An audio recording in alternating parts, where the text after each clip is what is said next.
जय Shri Shyam to all the student. तो बच्चों, अगर आप सीएमए इंटरमीडिएट का एग्जाम देने वाले हो अपकमिंग अटेम्प्ट में, तो वीडियो को एंड तक जरूर देखना, बिल्कुल भी स्किप मत करना, क्योंकि मैं आपको बताऊंगी कि फाइनेंशियल अकाउंटिंग पेपर में कौन सा टॉपिक कितने नंबर का आता है, प्लस कौन सा क्वेश्चन नंबर पे क्या टॉपिक पूछा जाता है। तो अगर आपको ये सारी बातें पता लग जाएंगी तो आपके लिए फाइनेंशियल अकाउंटिंग के पेपर को पास करना और इंटरमीडिएट को पास करना ईजी हो जाएगा।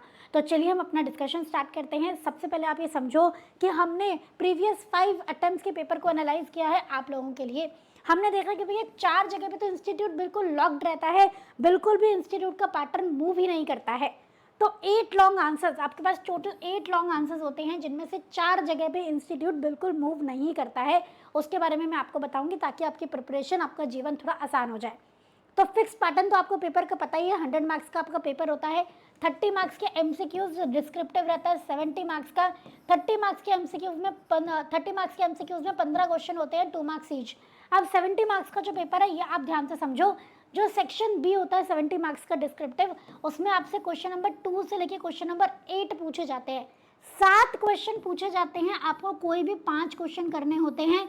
हर क्वेश्चन 14 मार्क्स का होता है। इस तरीके से आपको 70 नंबर का पेपर अटेम्प्ट करना होता है। और एक चीज फाइनेंशियल अकाउंटिंग के पेपर में खास है, वर्किंग नोट। आपको वर्किंग नोट हर पेपर में हर क्वेश्चन के साथ बनाने हैं। ये क्लियरली इंस्टीट्यूट ने लिखा होता है, तो इस बात का आप ध्यान रखना। अब हम बात कर लेते हैं अपने 8 क्वेश्चंस के बारे में। हर क्वेश्चन का फिक्स्ड रोल है। क्वेश्चन नंबर 1 हमेशा एमसीक्यू रहता है। क्वेश्चन नंबर 2 हमेशा फंडामेंटल से आता है। बीआरएस, रेक्टिफिकेशन, कैपिटल रेवेन्यू, इसमें से पूछा जाता है। क्वेश्चन नंबर 3 में हर बार स्पेशल ट्रांजेक्शन पूछी जाती है। Bills of exchange, consignment, joint venture, hire purchase, lease. और क्वेश्चन नंबर 4 पे आप स्टार लगा लो, स्टार स्टार स्टार, क्योंकि हर बार इनकम्प्लीट रिकॉर्ड पूछा जाता है। क्वेश्चन नंबर 5 में हर बार पार्टनरशिप पूछा जाता है। क्वेश्चन नंबर 7 में हर बार आपसे अकाउंटिंग स्टैंडर्ड पूछा जाता है। क्या क्या टॉपिक इंपॉर्टेंट है इन चैप्टर्स में से वो भी मैं आपको बताने वाली हूँ। क्वेश्चन नंबर 6 में हर बार ब्रांच या इंश्योरेंस का क्वेश्चन आता है। बस एक बार थोड़ा इंस्टीट्यूट पलट गया था, दूसरे चैप्टर के टॉपिक पूछ लिए थे, वरना 90% आपके ब्रांच और इंश्योरेंस का ही क्वेश्चन आता है। क्वेश्चन नंबर 8 में मिक्स कॉन्सेप्ट आते हैं, जिसमें एक तो एएस की थ्योरी पक्का पक्का आती है और दूसरा डिसोल्यूशन की जर्नल एंट्रीज आती हैं। तो आइए हम क्वेश्चन वाइज पास्ट अटेम्प्ट का एनालिसिस देख लेते हैं, टॉपिक रोटेशन मैट्रिक्स देख लेते हैं।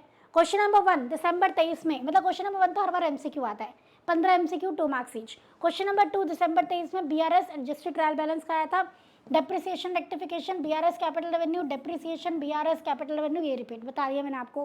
क्वेश्चन नंबर 3 में आपका accommodation bill, bill of exchange, lease, consignment, hire purchase, accommodation, bill of exchange, hire purchase, fire, branch, जेवी, लीज, तो स्पेशल ट्रांजैक्शन के क्वेश्चन आते हैं। क्वेश्चन नंबर 4 हर बार सिंगल एंट्री, कोई डाउट ही नहीं है।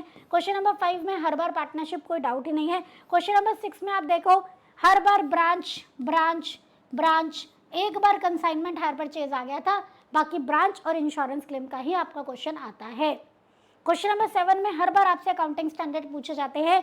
दिसंबर 23 में 10 और 12 पूछे गए थे, 24 में 2, 5 और 10 पूछे गए थे। दिसंबर 24 में आपसे 11 और 22 और 12 पूछा गया था। जून 25 में इंडेस एएस का डिफरेंस पूछ लिया था। दिसंबर 25 में एएस 10 और 16 पूछ लिया था। हर बार अकाउंटिंग स्टैंडर्ड का ही क्वेश्चन आता है। तो क्वेश्चन नंबर 4, क्वेश्चन नंबर 5 और क्वेश्चन नंबर 7 आपके लॉक हो जाते हैं। समझ में आ रहा है? क्वेश्चन नंबर 8 में एक थ्योरी आती है, डिसोल्यूशन की एंट्रीज आ जाती हैं जनरली। तो थ्योरी आ जाती है आपकी इंडेस पे, अकाउंटिंग स्टैंडर्ड पे, ठीक है। और डिसोल्यूशन की एंट्रीज आपसे पूछ ली जाती हैं। लास्ट के 3 देखो, dissolution dissolution dissolution dissolution fixed है, तो ये भी कहीं ना कहीं फिक्स्ड है, थ्योरी और डिसोल्यूशन ही आएगा आपका। क्या आप ये बातें समझ पा रहे हो? हाँ।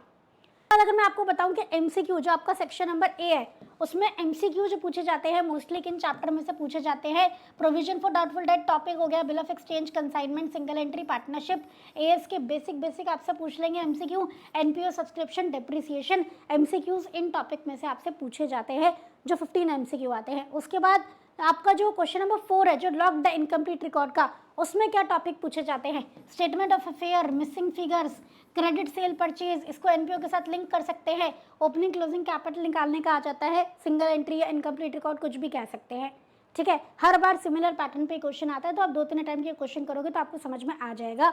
एक चीज और बेटा, कितने भी क्वेश्चन कर लो, जब तक आप टेस्ट नहीं दोगे ना, तब तक बात नहीं बनने वाली है। इन क्वेश्चंस को समझना कि कैसे क्वेश्चन आते हैं और मिनिमम टाइम में कैसे हम इनको कर सकते हैं ना, इसके लिए आपको टेस्ट देना बहुत ज़रूरी है।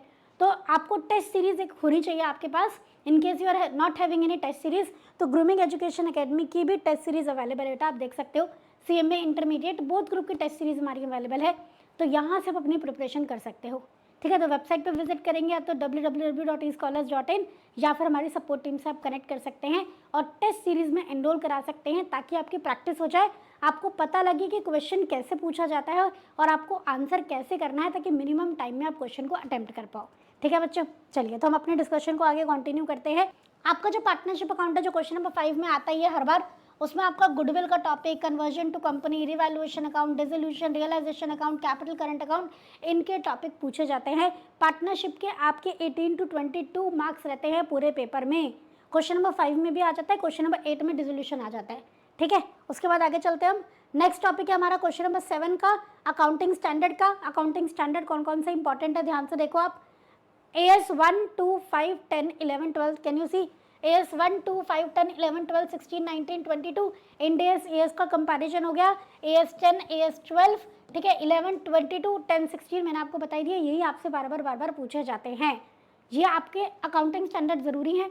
एक तो ये फुल फ्लैज जाता है क्वेश्चन, और एक आपका थ्योरी के साथ भी आ जाता है, थ्योरी में आ जाता है लास्ट वाले क्वेश्चन के साथ। ठीक है, AS 10, 12, 11, 16, 19, 22, AS versus end AS, ये पहले टॉपिक करना, बाद में बाकी के अकाउंटिंग स्टैंडर्ड्स आपको करने हैं। क्लियर है, समझ में आ गई?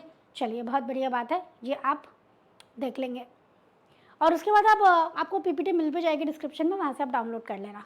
आगे चलते हैं। नेक्स्ट आपको जो क्वेश्चन नंबर 2 और क्वेश्चन नंबर 6 है वो फिक्स्ड नहीं है बहुत ज़्यादा, उसमें थोड़ी सी रोटेशन होती रहती है। Question number 2 BRS rectification capital revenue के ऊपर आता है, question number 6 branch insurance claim के ऊपर आता है वैसे तो, बट एक बार इंस्टीट्यूट ने पलटी मार ली थी जून 25 में, क्वेश्चन नंबर 6 में कंसाइनमेंट हायर परचेज पूछ लिया था, तो क्वेश्चन नंबर 2 और 6 को मास्टर करने के लिए आपको BRS rectification capital revenue branch loss of profit fire या स्टॉक लॉस इसकी कैलकुलेशन सीखनी पड़ेगी। क्या आपको ये बात समझ में आ रही है? क्लियर है? चलिए उसके बाद हम बात करेंगे कि आपको पढ़ना कैसे है। आपको 3 लेवल्स में पढ़ना है। लेवल 1 में सबसे पहले आपको सिंगल एंट्री निपटा लेना है, बिकॉज ये तो 100% आना ही आना है। पार्टनरशिप निपटा लेना है, अकाउंटिंग स्टैंडर्ड निपटा लेना है, डिसोल्यूशन की थ्योरी कर लेनी है। क्यों समझ में आ रहा है आपको? क्योंकि ये तो मैंडेटरी है ना, ये फिक्स्ड पोर्शन है, आएंगे ही आएंगे। अब याद है चार ऐसे टॉपिक जो मैंडेटरी आते ही आते हैं, फिक्स्ड मैट्रिक्स रहता है, single entry, partnership, accounting standard और डिसोल्यूशन। चलें क्या? उसके बाद यहाँ से आपके 56 मार्क्स गारंटी हो जाएंगे। उसके बाद हम बात करेंगे 28 मार्क्स को सिक्योर करने की। BRS rectification capital revenue branch और इंश्योरेंस क्लेम कर लोगे, आपके 28 मार्क्स सिक्योर हो जाएंगे। उसके बाद थर्ड लेवल पे जब आपको टाइम बचेगा तब आप bills of exchange, consignment, joint venture, hire purchase, lease इनको करोगे। ठीक है, तो इसी सीक्वेंस में आपको तैयारी करनी है, इस बात का ध्यान रखना है। सबसे इंपॉर्टेंट चीज़ को सबसे ज़्यादा प्रायोरिटी देनी है।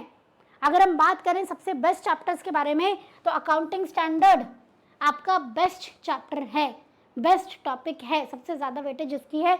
और जो आप ऑप्शन में आपको क्वेश्चन लीव करने होते हैं, तो यहाँ मैं आपको एक टिप दे सकती हूँ कि क्वेश्चन नंबर 3 को आप ऑप्शन में लीव करने का सोचेंगे। ठीक है, आपको 7 में से 5 करने हैं ना, तो एक जो लीव करना है वो तो क्वेश्चन नंबर 3 लीव करने का सोचेंगे, और एक आप डिसाइड कर लेंगे अकॉर्डिंग टू द टॉपिक्स जो आपने प्रिपेयर करे हैं। क्या आपको ये बात समझ में आ गई है? चलिए बहुत बढ़िया बात है, आगे चलते हैं। अगर आपको सारी चीज़ें समझ में आ गई हैं, आपके पास एक पैटर्न तैयार है, आपने ब्लूप्रिंट देख लिया है, क्वेश्चन में क्या पूछा जाता है पेपर में, कैसे किस चैप्टर में से कितना टॉपिक, क्या टॉपिक पूछा जाता है, सारी बातें आपको समझ में आ गई हैं। अब आप पेपर को रॉक करने के लिए तैयार हो। वीडियो अगर थोड़ा सा भी यूजफुल लगा हो तो प्लीज़ अपने फ्रेंड्स के साथ ज़रूर शेयर करना, एंड चैनल बनाए हो बच्चे तो चैनल को सब्सक्राइब कर लेना। मिलते हैं नेक्स्ट सेशन में। Thank you so much everyone. जय श्री राम।